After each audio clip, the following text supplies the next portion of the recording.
وہ ایسی لڑکی نہیں ہے۔ اگر میں نے اجالا کو اس دلدل سے نہ نکالا تو ساجد یار، یہ میڈم اس کی شادی کسی لکھ پتی یا کروڑ پتی بندے سے کرا دے گی، ایسا ہوتا چلا آیا ہے۔ یہاں کون سا لڑکیوں نے خبر رکھنے والا ہے کوئی جو میڈم کو کسی کا خوف ہو؟ اسے تو روپیہ پیسہ چاہیے، اور میں اجالا کو پیسے نہیں اپنے پیار سے خرید کر لے جاؤں گا۔ چلو کروڑ پتی بڈھے سے کروڑ پتی جوان بہتر ہے، بلکہ بہت بہتر ہے۔ مگر ایک بات تو سن لے میری، ساجد نے خبردار کر کے انداز میں کہا۔ بول۔ اگر یہ واقعی اس لڑکی سے پہلی نظر میں محبت ہو گئی ہے تو تجھے اس پہلی نظر کی محبت کا واسطہ ہے وہ یہ کہ میڈم کے لاکھ سے زیادہ ایک پائی بھی نہیں دے گا۔ اچھا یار، نہیں دوں گا۔ چل اب وہ میڈم نہ جانے کیا سوچ رہی ہوگی، ہارون نے آہستگی سے کہا، اور اب کی بار وہ ساجد کا بازو پکڑ کر میڈم کے سامنے کرسی پر آ بیٹھے۔ یہ لیجیے میڈم، 4 لاکھ روپے کا چیک ہے۔ ہارون نے چیک بک سے چیک پھاڑ کر میڈم عذرا کو تھما دیا، جسے دیکھتے ہی میڈم عذرا کی باچیں کھل گئیں۔ اور میں مزید 1 لاکھ روپیہ اس ادارے کی بچیوں کے لیے ان کی بنیادی ضروریات کے لیے دوں گا، اور شادی کے موقع پر تمام لڑکیوں کے لیے میں لباس اپنے پیسوں سے خرید کر بھجواؤں گا۔ تمام صفائی کے انتظامات بھی میرے آدمی لے آ کر جائیں گے۔ پر ہارون، ساجد نے کچھ کہنے کے لیے منہ کھولا تو ہارون نے اشارے سے اسے خاموش کرا دیا۔ تم چپ رہو، مجھے بات کرنے دو۔ میڈم، میں چاہتا ہوں کہ اجالا اس ادارے سے اس طرح رخصت ہو جس طرح بیٹی دلہن بن کر اپنے باپ کے گھر سے رخصت ہوتی ہے۔ اسے کسی قسم کی کوئی کمی محسوس نہیں ہونی چاہیے۔ ہارون نے دوبارہ میڈم عذرا کی بات شروع کر دی۔ ٹھیک ہے، ہمیں کوئی اعتراض نہیں ہے، انشاءاللہ ایسا ہی ہوگا۔ میڈم عذرا نے مسکراتے ہوئے کہا، سارے کاموں سے مفت میں جان چھوڑ رہی ہے۔ وہ تو بہت خوش تھیں، انہیں تو کچھ بھی نہیں دینا تھا۔ اور ہاں میڈم، یہ چیک اس روز ہی کیش ہوگا جس روز اجالا کا مجھ سے نکاح ہو جائے گا۔ تاریخ میں نے جمعے کی ہی لکھی ہے، ہارون نے سنجیدگی سے بتایا۔ تو گویا آپ کو اعتبار نہیں ہے ہماری بات کا؟ میڈم نے مسکرا کر کہا۔ میڈم، میں ایک بزنس مین ہوں، نفع نقصان پہلے دیکھتا ہوں اور ہر کام سوچ سمجھ کے کرتا ہوں۔ ہارون نے مسکراتے ہوئے دیکھا۔ ساجد نے اسے خوب گھورا۔ اور میڈم، جمعے کو ہاف ڈے ہوتا ہے، چیک بند ہونے سے پہلے کیش کرا لیجیے گا۔ پہلے نکاح پھر کیش کرائیے گا۔ چیک کیش نہ ہونے کی صورت میں آپ 4 لاکھ کیش ہارون سے لے لیجیے گا، چیک واپس کر کے، کیونکہ میں نے صحیح کہا نا؟ ساجد نے جلدی سے کہنے کے بعد ہارون کی طرف دیکھا۔ ہاں صحیح کہا۔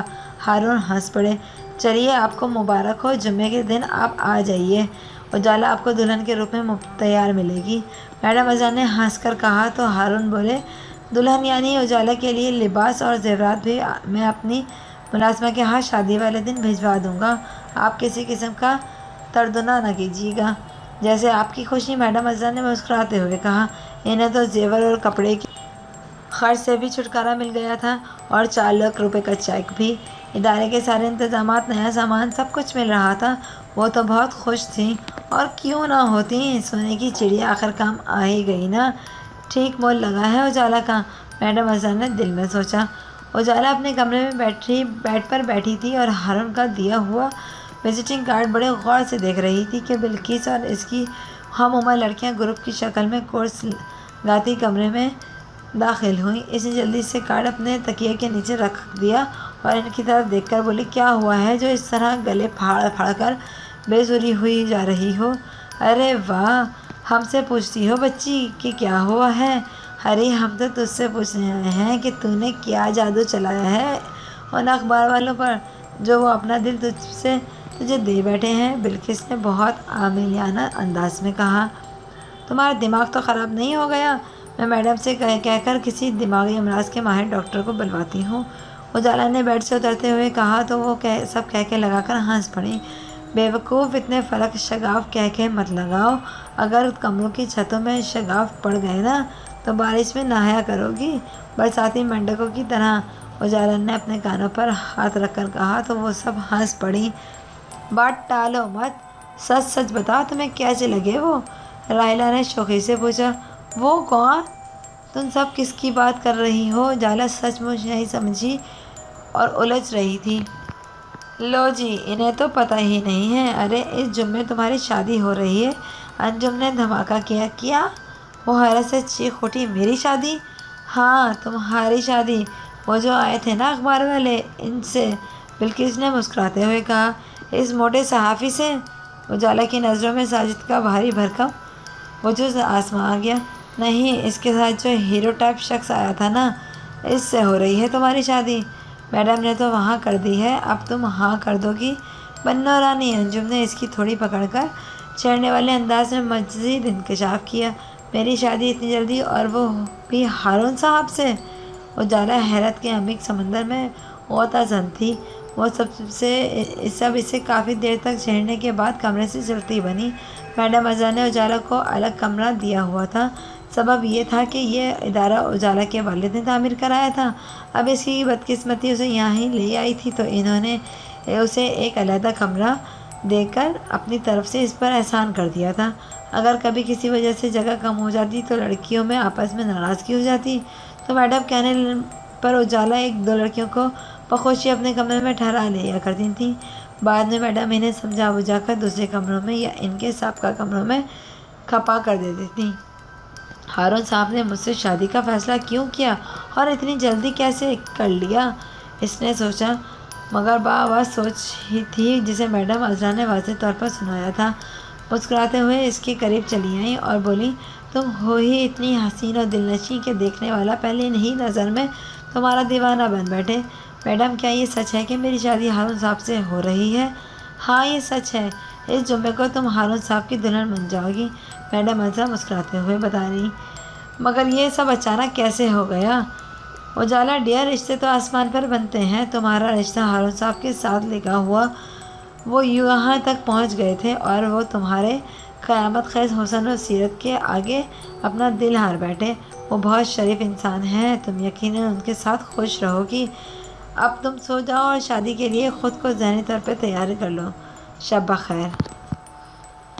میڈم عذرا کے کمرے سے جانے کے بعد اس نے دروازہ اندر سے لاک کر لیا اور اب بیڈ پر آ کر تکیے کے نیچے سے ہارون کا وزٹنگ کارڈ نکالا، اور ہارون کا نام پڑھتے ہی حیا کے دنگ رنگ آپ کے چہرے پر بکھرنے لگے۔ مس اجالا، آپ خوش رہا کریں، اداسی اچھی نہیں لگتی بعض چہروں پر۔ جن چہروں سے ہم پیار کرنے لگتے ہیں نا، ان چہروں کی اداسی ہمیں تکلیف دیتی ہے۔ آپ کا نام اجالا ہی ہونا چاہیے تھا۔ ہارون کے یہ معنی خیز جملے اس کے دل میں سماعتوں کی شہنائیاں بجا رہے تھے۔ خوشی کا احساس اس کے روم روم میں سمایا گیا تھا۔ کوئی اسے یعنی اجالا فراز کو بھی چاہ سکتا ہے، اس کی تمنا کر سکتا ہے، اسے اپنانے کے لیے بے تاب ہو سکتا ہے، اتنی جلدی اس کے قلب کا طلبگار بن کر آ سکتا ہے۔ یہ سوچ کر ہی اسے ہارون پر پیار آتا رہا۔ اسے اپنی قسمت کی مہربانی آج پر محسوس ہو رہی تھی، ورنہ تو وہ ہمیشہ اپنی قسمت سے نانا ہی رہی تھی۔ اس کا خیال تھا کہ وہ اپنے حصے کی خوشیاں اور محبتیں اپنے والدین کی زندگی میں وصول کر چکی ہے۔ اب زندگی میں کوئی خوشی، کوئی محبت اس کی منتظر نہیں ہے، کوئی اس کے لیے محبت محسوس نہیں کرے گا۔ مگر ہارون کی صورت میں اسے خوشیوں اور محبتوں کا احساس پھر سے مل رہا تھا۔ وہ بہت مسرور ہو رہی تھی۔ Thank you friends. آگے کی اسٹوری سننے کے لیے پلیز سبسکرائب مائی چینل اور بیل آئیکن کا بٹن دبانا بالکل نہ بھولیں۔